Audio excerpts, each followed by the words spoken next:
It started subtly, a creeping unease that settled in my gut like a bad cup of coffee. It was November, the air was getting crisp, and Sarah had just come back from her company retreat. She works in marketing, some big tech firm downtown, and every year they have this team-building extravaganza. Usually, she'd come back buzzing, full of anecdotes about her coworkers, inside jokes. I'd only half get but would dutifully laugh at anyway. This time? Nothing.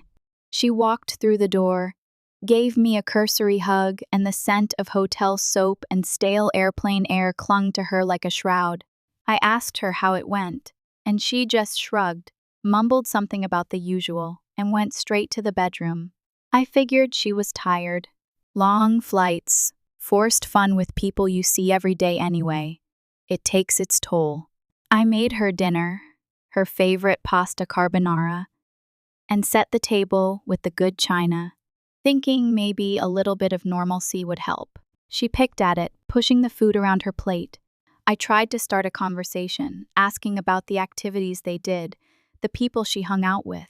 Every question was met with a one-word answer or a non-committal grunt. Later that night, in bed, she was distant. Usually we'd cuddle up, maybe watch an episode of something stupid on Netflix, just be close. This time, she turned away, her back to me, and pretended to be asleep. I laid there, staring at the back of her head, a knot tightening in my chest. The next few days were worse. The silence wasn't just silence, it was a thick, suffocating presence in the house.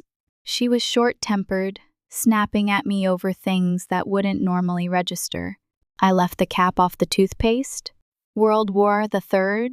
I put her favorite mug in the dishwasher instead of hand washing it. Apparently, I was deliberately trying to ruin her life.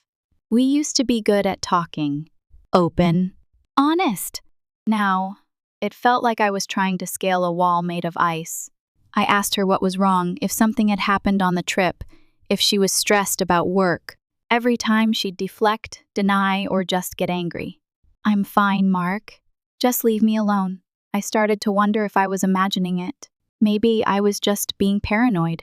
But then I'd catch her staring out the window, a faraway look in her eyes, a ghost of a smile playing on her lips, and I knew something was definitely wrong. We had a routine, Saturday mornings. We'd go to the farmer's market, grab coffee, and then wander around the park, just holding hands and talking about nothing and everything. It was our sacred time. The first Saturday after she got back, she told me she was too tired. The next, she had a ton of work to catch up on. The third, she said she was meeting a friend for brunch. A friend she'd never mentioned before. The dates were gone. The laughter was gone. The Sarah I knew and loved was slowly fading away, replaced by this shell. This stranger who looked like my wife but felt like someone else entirely. The worry started to gnaw at me. Was she sick? Was she depressed? Or was she falling out of love with me? Had she met someone else? The thought was like a punch to the gut, but I couldn't shake it. Her behavior was just off, so completely out of character. I started to obsess, replaying every interaction, every missed sign, every fleeting moment of disconnect. Finally, one night, I couldn't take it anymore. I waited until she was getting ready for bed, brushing her teeth in the bathroom, and I just blurted it out. Sarah, are you seeing someone else? She froze, toothbrush halfway to her mouth. Her eyes flickered, avoiding mine in the mirror. What? Don't be ridiculous. I'm serious. You've been acting so different lately. So distant. I need to know. She rinsed her mouth, spat, and turned to face me, her expression hardening. You're being paranoid, Mark. I'm just trying to figure things out. I need some space. Space?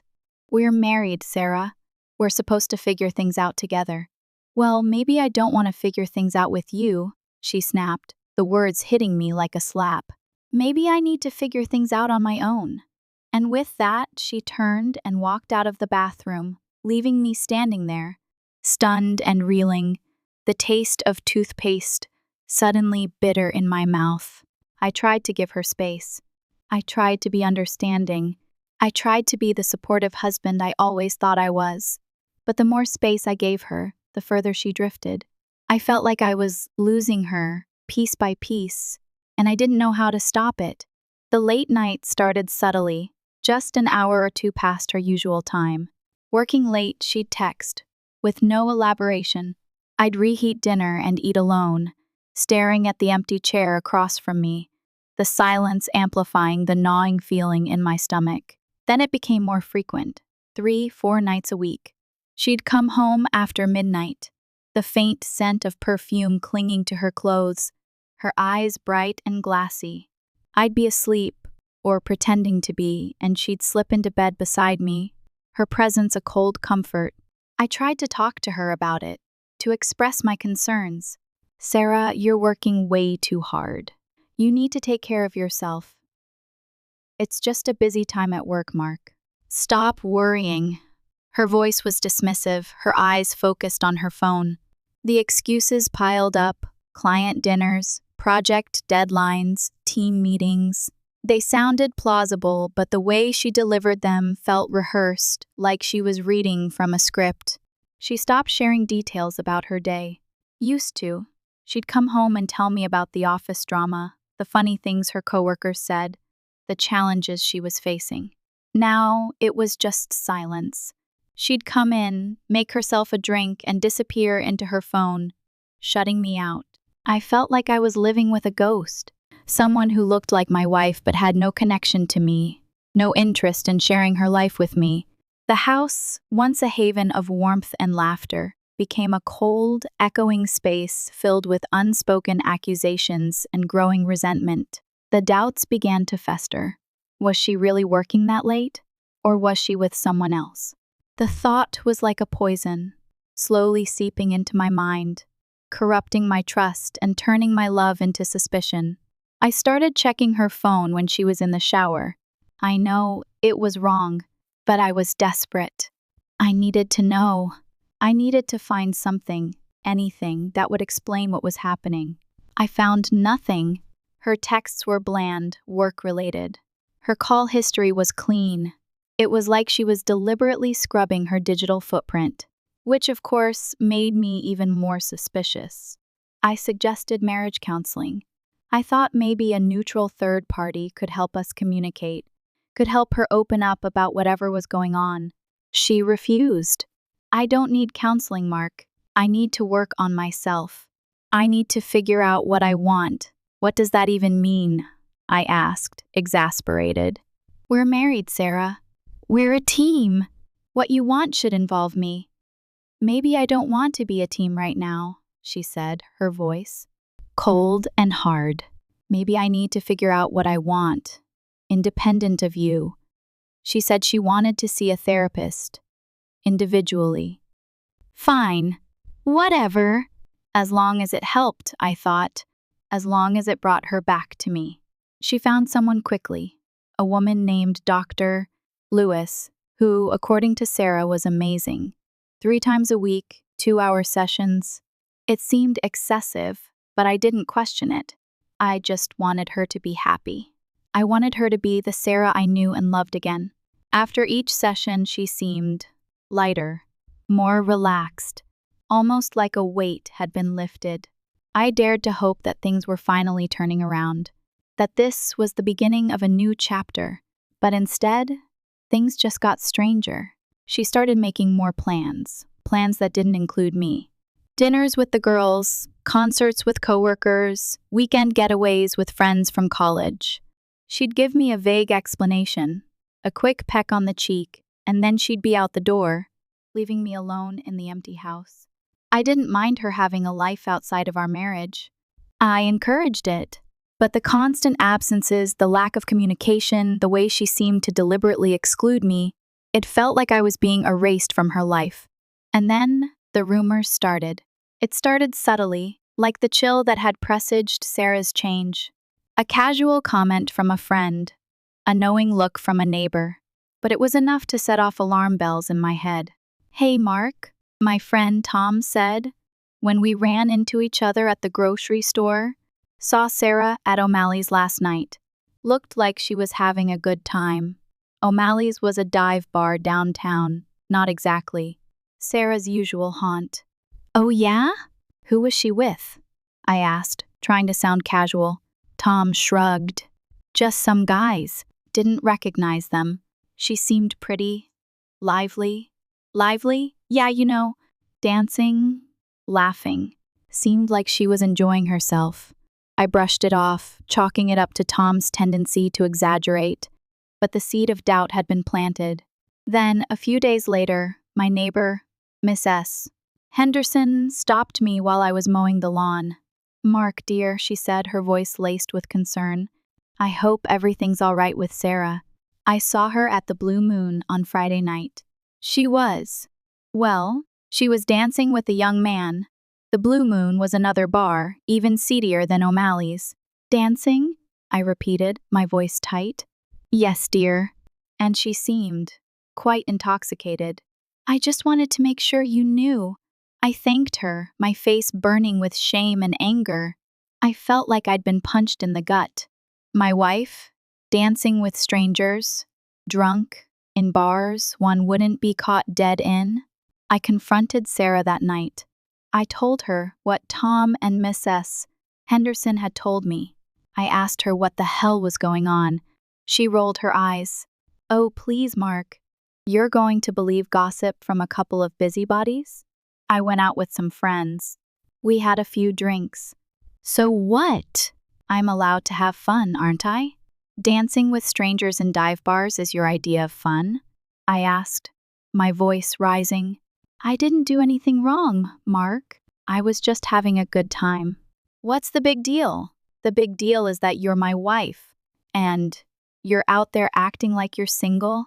Maybe I want to feel single for a while, she said, her eyes flashing with defiance. Her words were like a knife twisting in my heart. I stared at her, trying to understand what was happening, trying to reconcile the woman standing before me with the woman I thought I knew. What is going on with you, Sarah? The first pleaded. Why are you doing this? I told you, Mark. I'm just trying to figure things out. Figure what out? That you don't love me anymore? That you want to be with someone else? She didn't answer. She just turned and walked away, leaving me standing there, alone with my anger and my fear. I was humiliated. I felt like a fool. Everyone in town seemed to know what was going on except me. I was the last to know. The shame was almost unbearable. I started avoiding my friends, my neighbors. I didn't want to face their pitying looks, their awkward silences. I stayed home, nursing my wounds, drowning my sorrows in cheap beer. And then, on top of everything else, she stopped doing her chores. We had a system, Sarah and I, a division of labor that had worked for years. I cooked, did the grocery shopping, and mowed the lawn.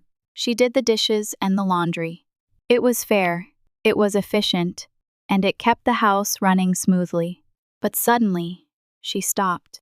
The dishes piled up in the sink, the laundry overflowed from the hamper, and the house slowly descended into a state of chaos. I asked her about it, gently at first.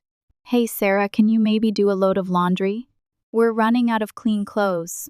I'm too tired, Mark, she'd say, without even looking up from her phone. I've had a long day at work. So have I, I'd reply, trying to keep the frustration out of my voice. But we both need clean clothes. Just do it yourself, Mark. It's not that hard. And so I did. I started doing all the dishes, all the laundry, all the cleaning. I cooked dinner, cleaned up afterward, and then spent hours folding clothes and scrubbing toilets. I was exhausted, resentful, and completely overwhelmed. I tried to talk to her about it, to explain how much pressure I was under. Sarah, I can't do everything myself. I need your help. Oh, poor baby, she'd say, her voice dripping with sarcasm. Are you feeling oppressed by the patriarchy? Maybe you should join a consciousness-raising group. This isn't about the patriarchy, Sarah. This is about us. About our marriage. About pulling our weight. Maybe I don't want to pull my weight, she'd say, her eyes flashing with anger. Maybe I want to be taken care of. Maybe I want you to do everything for me. I stared at her, dumbfounded. This wasn't the woman I married. This wasn't the strong, independent woman I loved. This was someone else entirely, someone selfish, entitled, and completely unrecognizable. I started to wonder if she was deliberately trying to push me away, to provoke me into ending the marriage. Was this her way of getting out without having to take responsibility for her actions? I felt like I was losing my mind. I was working full-time, taking care of the house, and trying to salvage a marriage that was crumbling before my eyes. I was exhausted, emotionally drained, and completely alone. And then I found out what she was saying about me behind my back. The news came from my friend Dave, his face etched with concern. "Mark, man, I gotta talk to you about something. My wife, Lisa, is friends with Sarah. They've been hanging out a lot lately." "Okay," I said, my stomach clenching. "Lisa told me that Sarah's been saying some things. About you. About your marriage." "What kind of things?" I asked, bracing myself for the worst. "She's been telling everyone that you're controlling, that you're suffocating her, that you don't let her have any fun." I stared at Dave, stunned. "That's bullshit," I said, my voice rising. "I've always supported Sarah. I've always encouraged her to do what makes her happy." "I know, man," Dave said, putting a hand on my shoulder. "Lisa knows. But that's what Sarah's been telling everyone. She says you're holding her back from being her true self." "Her true self? What does that even mean?" I asked, my voice filled with anger and disbelief. "She's been acting like a completely different person for months. She's been going out to bars, dancing with strangers, neglecting her responsibilities, and now she's blaming me?" "I'm just telling you what Lisa told me," Dave said, backing away slightly. "I thought you should know."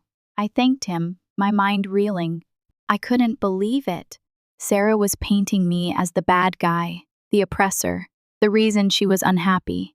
She was rewriting our history, distorting the truth, and turning everyone against me. I confronted her that night. I told her what Dave had told me. I asked her if it was true, if she was really saying those things about me. She didn't deny it. She just shrugged. "Well, it's true, isn't it? You are controlling. You are suffocating me. You don't let me be myself. How am I controlling?" I demanded, my voice shaking with anger. "How am I suffocating you? I've given you all the space you wanted. I've supported you in everything you've done." "You don't understand, Mark," she said, her voice cold and dismissive. "You just don't get it. I need to be free. I need to explore. I need to be with other people." "Be with other people?" I repeated, my voice barely a whisper. "What are you saying, Sarah?" She hesitated, her eyes darting away from mine. I'm saying that maybe we should consider an open marriage." The words hung in the air, heavy and toxic. I stared at her, my mind struggling to process what she had just said. "An open marriage?" I repeated, my voice hollow. "Are you serious?" "Yes, Mark. I'm serious. It's the only way we can save our marriage." I felt like I'd been sucker punched. Everything suddenly made sense. The late nights, the absences, the rumors, the accusations, it was all leading to this. She wanted to sleep with other people, and she wanted my permission to do it. "No," I said, my voice firm. "Absolutely not. I will not agree to an open marriage." "But Mark," she pleaded, her voice softening, "it's the only way. It's the only way I can be happy." "Then maybe you shouldn't be married to me," I said, my voice trembling. I turned and walked out of the house, slamming the door behind me. I needed to get away, to clear my head, to try to make sense of the shattered pieces of my life. I drove aimlessly for hours, the anger and the hurt churning inside me. I couldn't believe it. After everything we'd been through, after all the years we'd spent together, she wanted to throw it all away for the sake of what? Some fleeting excitement? Some desperate attempt to recapture her youth? I thought about all the sacrifices I'd made for her, all the ways I'd tried to support her, all the love I'd given her. And now, she was telling me that it wasn't enough, that I wasn't enough. I felt like I'd been betrayed. Not just by her, but by life itself. I'd believed in marriage, in commitment, in the promise of forever. And now, it was all crumbling to dust. I didn't know what to do. I didn't know where to turn. I just knew that I couldn't stay married to someone who wanted to be with other people. I couldn't live with that kind of betrayal. I knew I had to make a decision. A difficult, painful decision. But I knew what I had to do. I spent the next few days in a haze of shock and disbelief. I went to work, went through the motions, but I was barely present. My mind was consumed with thoughts of Sarah, of our marriage, of the impossible situation I found myself in. I tried to talk to her again, to reason with her, to convince her that we could work things out, but she was adamant. She insisted that an open marriage was the only solution, the only way she could be happy. I couldn't do it. I couldn't agree to it. It went against everything I believed in. It would destroy me. I started to see her in a new light. The Sarah I thought I knew was gone, replaced by this selfish, manipulative stranger. I realized that I didn't even like her anymore. I knew what I had to do. I had to end the marriage. It was the hardest decision I've ever had to make. I loved her, or at least I used to. We had a history, a life together, but I couldn't stay with someone who didn't love me, who didn't respect me, who wanted to be with other people. I waited until she came home from work, her face flushed and excited, her clothes smelling faintly of perfume. I took a deep breath and told her, "Sarah," I said, my voice trembling, "I want a divorce." Her expression changed instantly, from excitement to anger. "What? You're serious?" "Yes, Sarah. I'm serious. I can't do this anymore. I can't live like this. I want a divorce." "You're being ridiculous, Mark," she shouted. "You're overreacting. I'm just trying to be happy. Why can't you just let me be happy? Because your happiness comes at my expense, Sarah. It comes at the expense of our marriage." "I can't do it anymore. You're being so selfish," she screamed. "You're not even willing to try. You're just giving up." "I'm not giving up, Sarah. I'm protecting myself. I'm protecting my heart. I can't stay with someone who doesn't want to be with me." She launched into a tirade, accusing me of being controlling, of being boring, of being the reason she was unhappy. She said I was ruining her life. I tried to stay calm, to reason with her, but it was no use. She was completely irrational, consumed by her own selfishness. Finally, I had enough. "Sarah," I said, my voice cold and hard, "I want you to leave. I want you to pack your things and get out of my house." "This is my house too," she shouted. "No, it's not," I said. "It's my house. I bought it before we got married. It's in my name. And I want you to leave." She glared at me, her eyes filled with hatred. "You'll regret this, Mark," she hissed. "You'll regret this for the rest of your life." "Maybe," I said. "But I'd rather regret leaving you than regret staying with you." She stormed off to the bedroom, slamming the door behind her. I heard her throwing things, screaming into her pillow. I stood there, numb, watching my life fall apart. A few hours later, she emerged from the bedroom, her eyes red and swollen, her face streaked with mascara. She carried a suitcase, filled with her clothes and her belongings. She walked past me, without a word, and opened the front door. Before she left, she turned to me, her eyes filled with a mixture of anger and sadness. "I hate you, Mark," she said. "I hope you die alone." And then she was gone. I stood there, in the empty house, surrounded by the wreckage of my marriage. The silence was deafening. The pain was unbearable. I had lost everything. My wife, my home, my future. I was alone, heartbroken and completely lost. But as the tears streamed down my face, I knew that I had done the right thing. I had protected myself. I had saved myself from a life of misery and betrayal. It was over. It was finally over. The days that followed were a blur. I barely ate, barely slept. I spent most of my time staring at the walls, replaying the events of the past few months in my head, trying to understand what had happened. I contacted a lawyer, a friend of my father's, and started the divorce process. It was messy, painful, and expensive. Sarah fought me every step of the way, demanding alimony, demanding half of my assets. She was vindictive, spiteful, and completely unreasonable. She also started a smear campaign, telling everyone we knew that I was a monster, that I had abused her, that I had driven her away. She spread lies and rumors, trying to turn everyone against me. I lost friends. People took sides, believing Sarah's lies. I was ostracized, judged, and condemned. I felt like I was living in a nightmare. But I also had some support. My family stood by me, offering comfort and encouragement. A few of my close friends saw through Sarah's lies and remained loyal. They helped me get through the darkest days.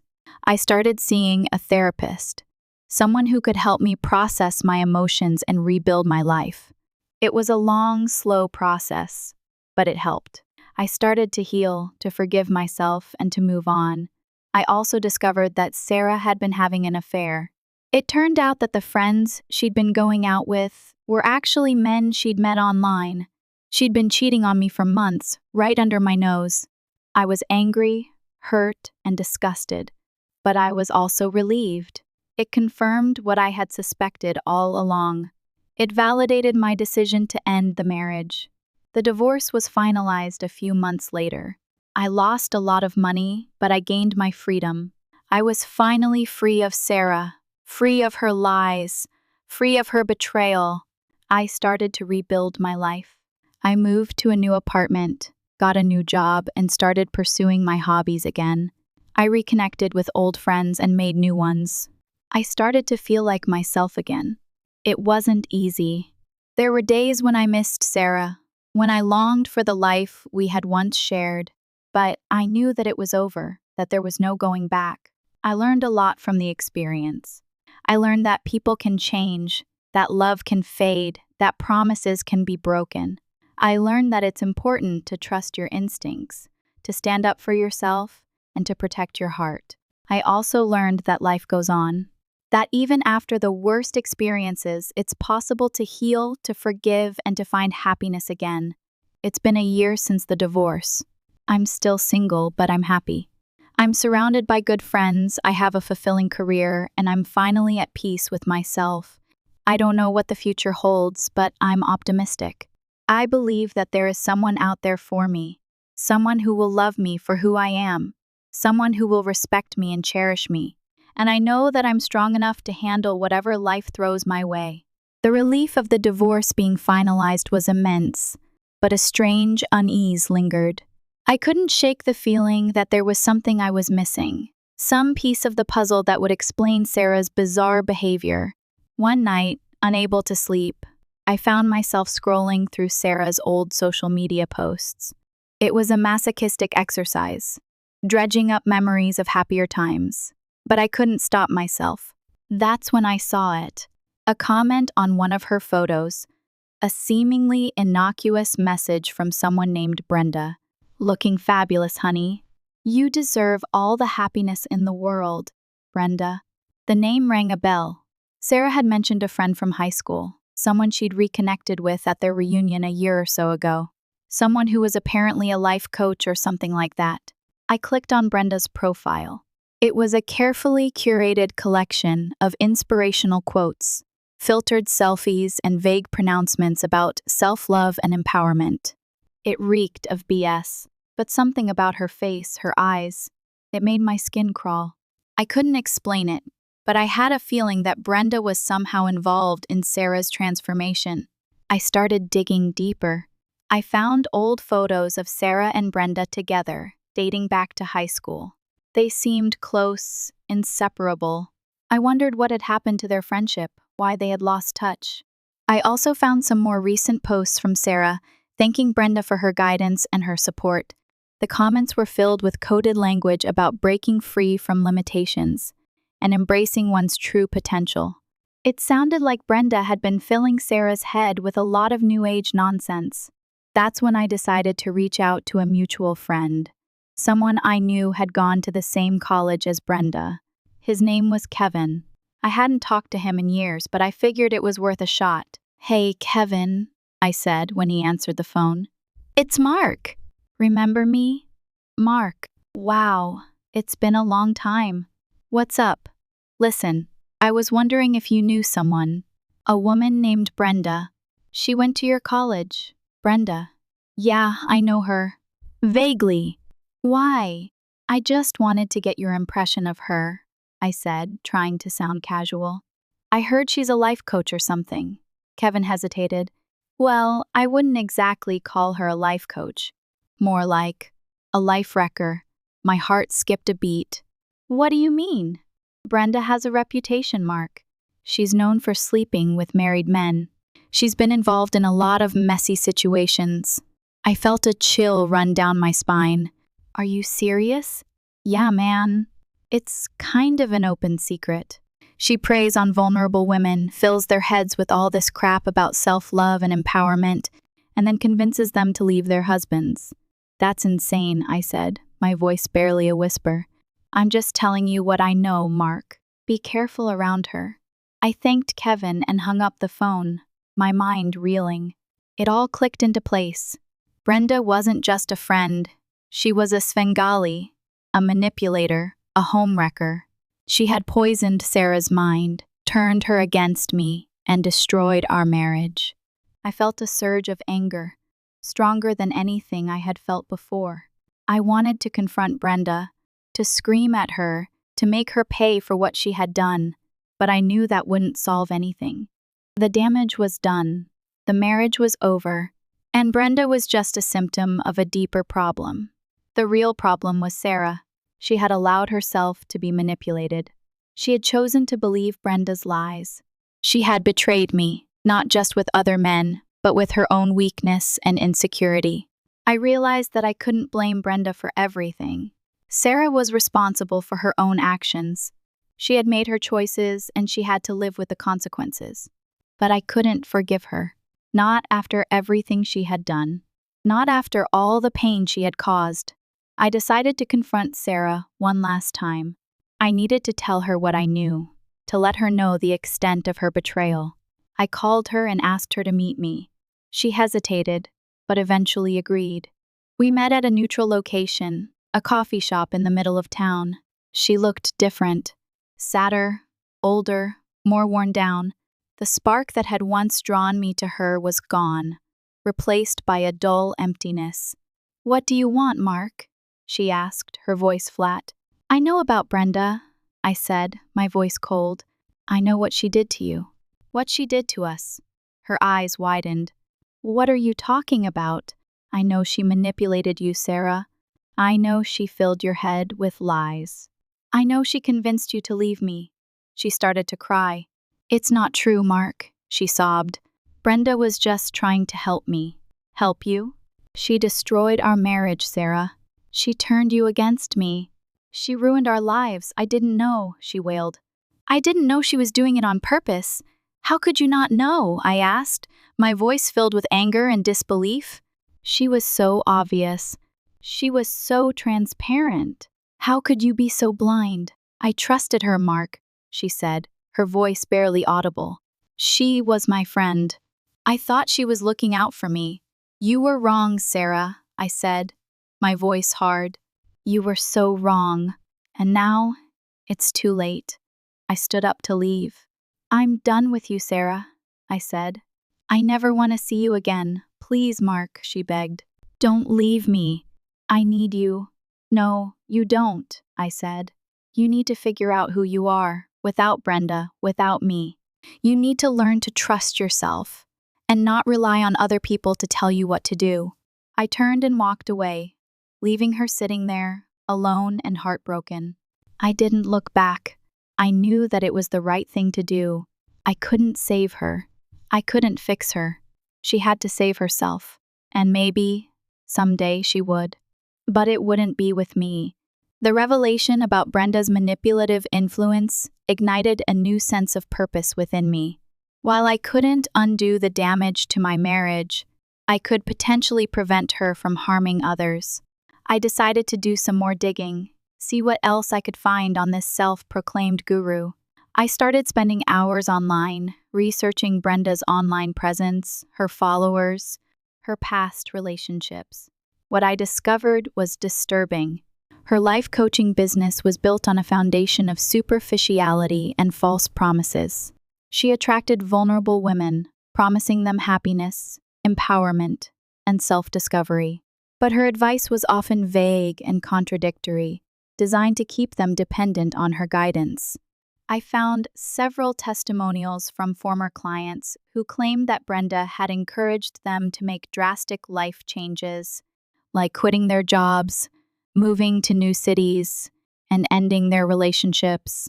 Some even accused her of financial exploitation, claiming that she had pressured them into investing in her exclusive programs.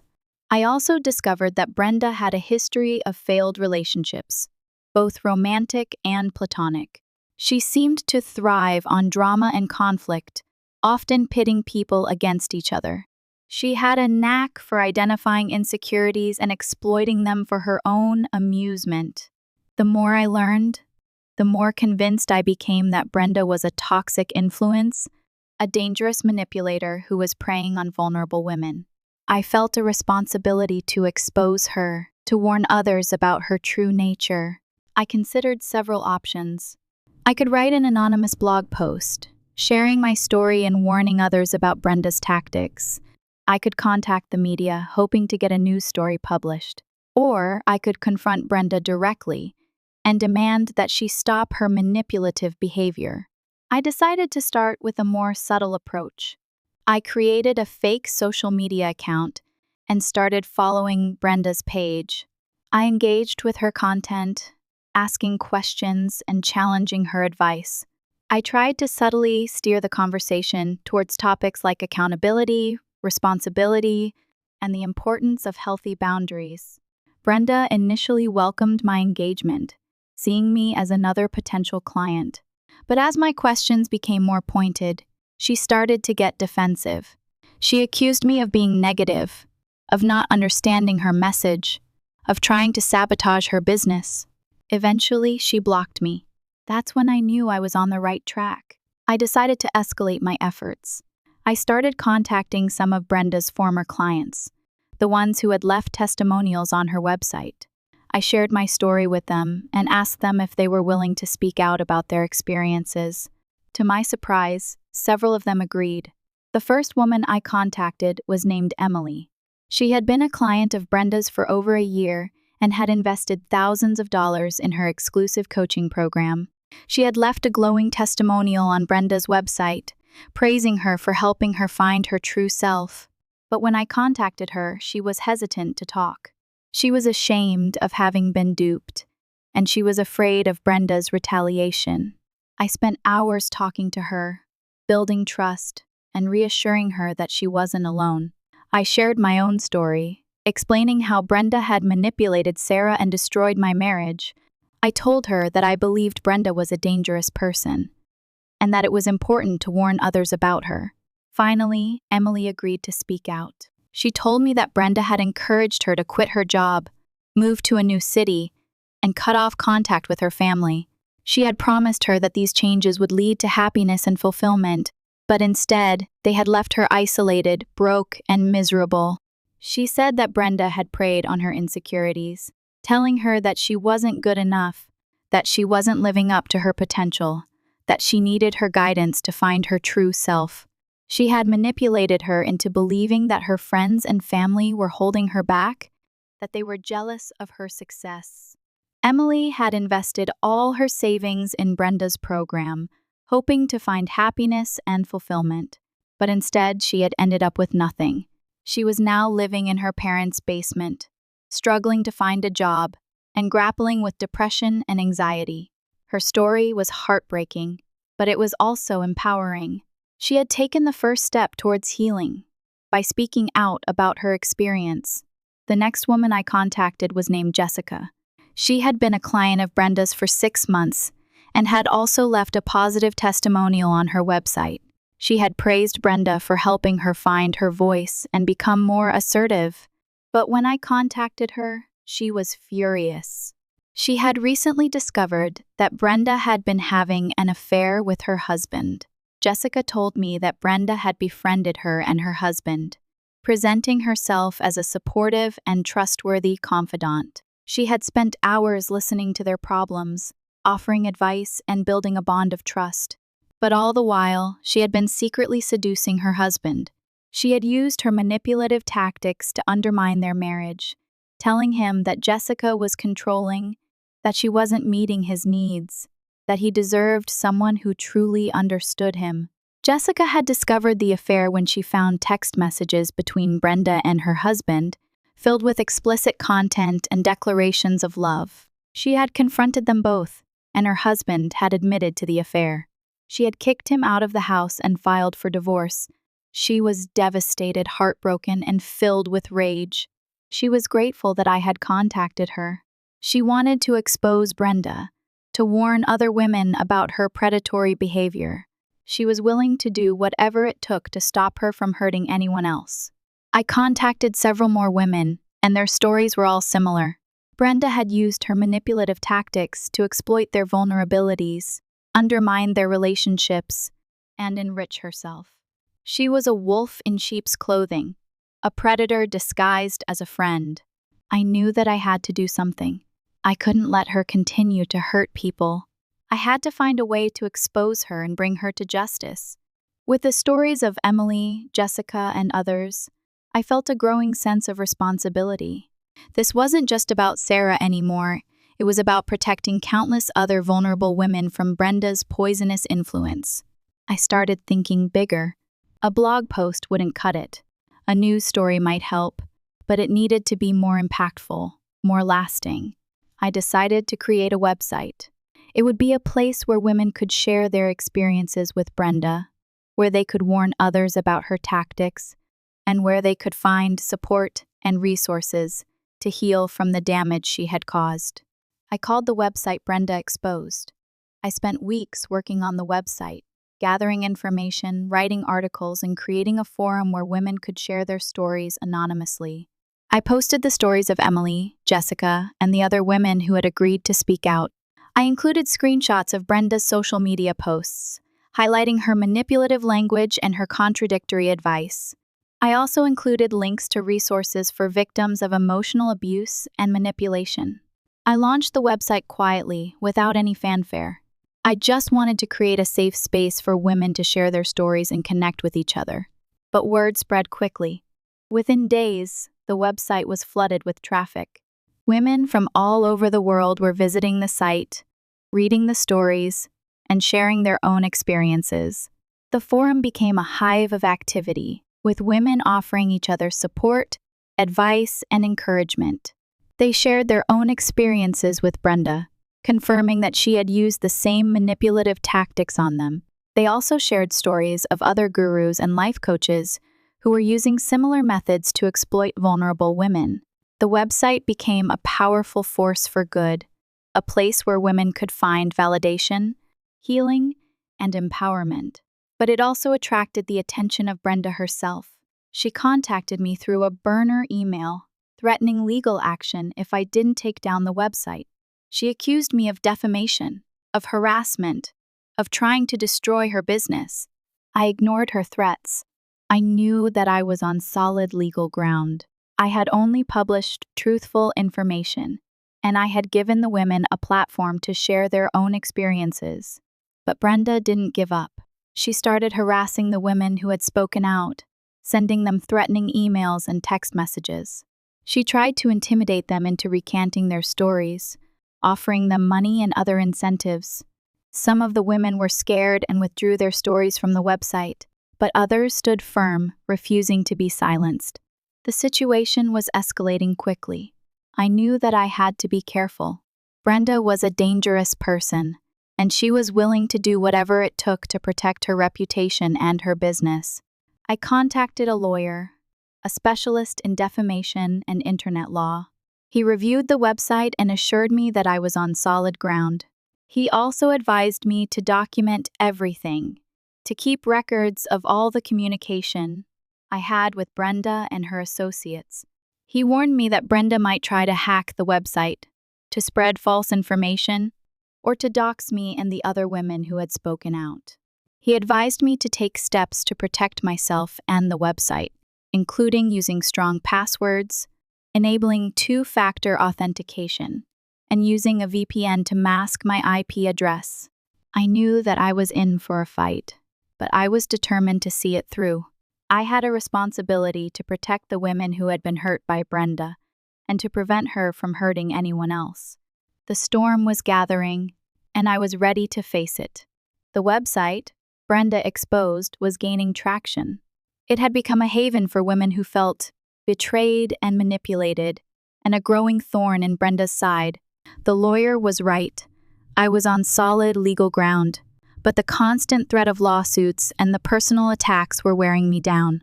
That's when I got an unexpected email. It was from a journalist, a woman named Chloe with a reputable news outlet. She had stumbled upon the website and was intrigued. She wanted to interview me and some of the women who had shared their stories, with the possibility of running a major expose on Brenda. I was hesitant. Going public with my story felt like a huge risk. It would expose me to even more scrutiny and potential backlash. But I also knew that it could be a powerful way to reach a wider audience and warn more women about Brenda's tactics. I discussed it with Emily and Jessica. They were both nervous, but they agreed that it was worth a shot. They were tired of being silent victims, and they wanted to do whatever they could to stop Brenda. We spent hours preparing for the interview, discussing what we wanted to say and how we wanted to present ourselves. We decided to focus on the facts, to avoid any emotional outbursts or personal attacks. We wanted to show that we were credible, rational, and determined to expose the truth. The interview took place in a neutral location, a private room in a hotel. Chloe was professional, respectful, and genuinely interested in our stories. She listened patiently as we recounted our experiences with Brenda, asking probing questions and taking detailed notes. Emily spoke about the financial manipulation, how Brenda had convinced her to invest all her savings in her program and then left her with nothing. Jessica spoke about the betrayal of trust, how Brenda had seduced her husband and destroyed her marriage. I spoke about Sarah, about how Brenda had poisoned her mind and turned her against me. I explained how Brenda had used her manipulative tactics to undermine our relationship and ultimately destroy our marriage. Chloe was visibly moved by our stories. She said that she had never encountered anything quite like this before. She promised to investigate further and to write a story that would expose Brenda for who she really was. The interview lasted for several hours. By the time it was over, we were exhausted but also relieved. We had finally told our stories, and we had put our faith in a journalist who seemed determined to do the right thing. We knew that the article could have a significant impact, both on Brenda and on our own lives. We were prepared for the backlash, for the scrutiny, for the potential legal battles, but we were also hopeful that it would help to protect other women from Brenda's manipulative tactics. We waited anxiously for the article to be published, wondering what the reaction would be. We knew that it could be a turning point, a moment that could change everything. The article hit the internet like a bomb. Chloe's expose on Brenda was devastating, meticulously outlining her manipulative tactics, her failed relationships, and the financial ruin she had left in her wake. She interviewed not just Emily, Jessica, and myself, but also several other women who had come forward with similar stories. The article went viral. It was shared on social media, discussed on talk shows, and picked up by other news outlets. Brenda's name was trending, but not in a good way. The response was overwhelmingly negative. People were outraged by Brenda's behavior, by her predatory tactics, by her utter lack of remorse. They flooded her social media accounts with angry comments, calling her a fraud, a manipulator, and a homewrecker. Brenda's business imploded. Her website was taken down, her social media accounts were suspended, and her coaching program was canceled. Her reputation was ruined. She responded with a furious denial.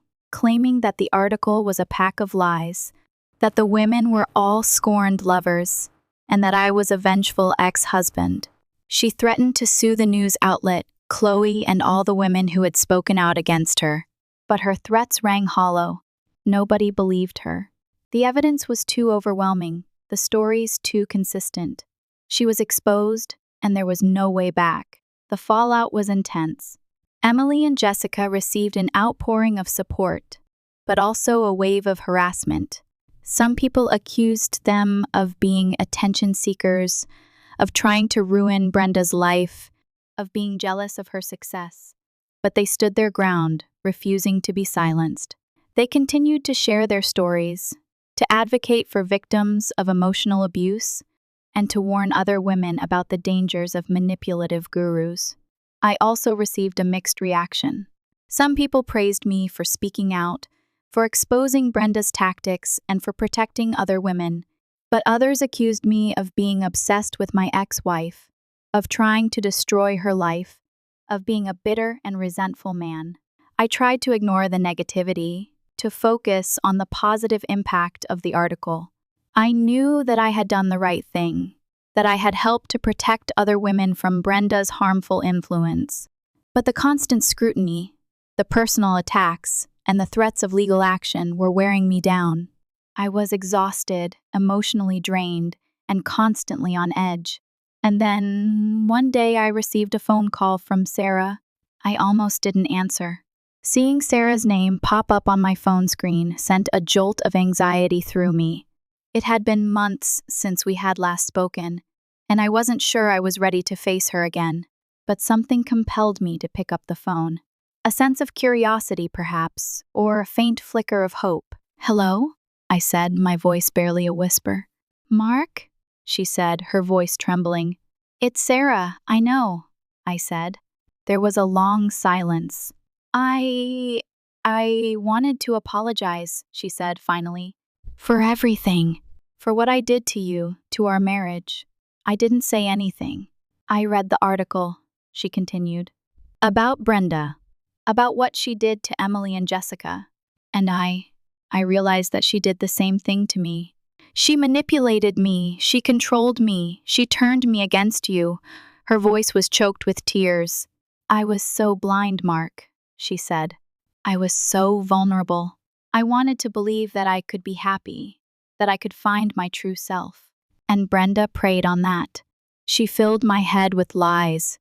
She convinced me that you were holding me back, that I deserved better. I was an idiot, Mark," she said. "I was a fool. I threw away everything we had for the sake of some stupid fantasy." I still didn't say anything. "I know that it's too late," she said. "I know that I can never make up for what I did. But I wanted you to know that I'm sorry. I'm so sorry." I took a deep breath. "Thank you, Sarah," I said. "I appreciate that. Are you happy, Mark?" she asked. "I'm getting there," I said. "It's been a long road, but I'm finally starting to heal." "I'm glad," she said. Another long silence. "I should let you go," she said finally. "Thank you for listening." "You're welcome," I said. "Goodbye, Mark," she said. "Goodbye, Sarah," I said. She hung up the phone. I sat there for a long time, staring at the phone in my hand. I didn't feel anger anymore, or resentment. Just a sense of sadness and a strange sense of peace. Sarah had apologized. She had acknowledged her mistakes. She had taken responsibility for her actions. It wasn't enough to undo the damage, to bring back what we had lost, but it was enough to allow me to move on, to forgive her, and to finally let go. The call from Sarah was the final piece of the puzzle. It was the closure I needed, the validation I had been seeking. The storm had passed. The sky was clear, and I was finally free. Life moved on. I continued to work on the Brenda Exposed website, providing support and resources to women who had been hurt by manipulative gurus. The website became a thriving community, a beacon of hope for those who had lost their way. I started dating again cautiously, slowly. I learned to trust my instincts, to recognize red flags, and to protect my heart. I met someone special, a woman named Anna, who was kind, intelligent, and genuine. She had also been through a difficult divorce, and she understood what I had been through. We connected on a deep level, and we built a relationship based on trust, respect, and honesty. We supported each other through the challenges of life, and we celebrated each other's successes. I learned that it was possible to love again, to trust again, and to find happiness again. Sarah eventually sought professional help and began to rebuild her life. She reconnected with her family, found a new job, and started to pursue her passions. We never spoke again, but I heard through mutual friends that she was doing well. She had learned from her mistakes, and she was determined to live a life of authenticity and integrity. Brenda disappeared from the public eye. Her reputation was ruined, her business was destroyed, and she was ostracized by her peers. I don't know what became of her, but I hope that she eventually faced the consequences of her actions. My story is a cautionary tale, a reminder that even the strongest relationships can be vulnerable to outside influences. It's a story about manipulation, betrayal, and the importance of trusting your instincts. But it's also a story about resilience, forgiveness, and the power of the human spirit.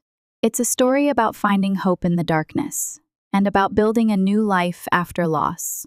And it's a story about the importance of speaking out, of standing up for what's right, and of protecting those who are vulnerable. The journey was long and arduous, but I made it through, and I emerged stronger, wiser, and more grateful for the blessings in my life.